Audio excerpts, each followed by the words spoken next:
Juan y John.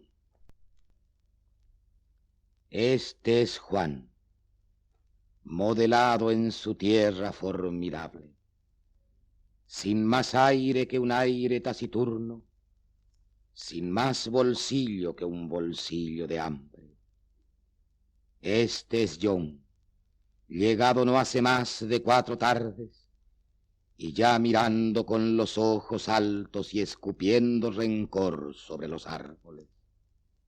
Este es Juan, tallado por los días vegetales, por vegetales días que sacuden ciego castigo con furor de sable.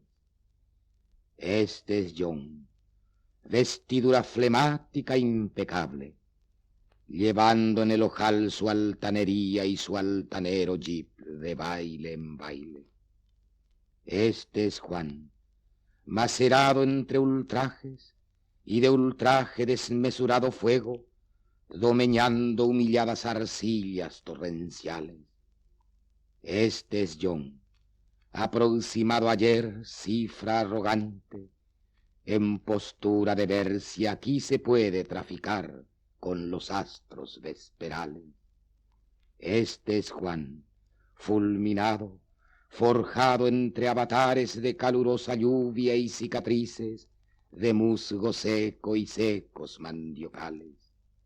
Este es John, quien no sabe que aquí el rayo reparte sobre el rostro curtido de los hombres fulgurantes espasmos de metales.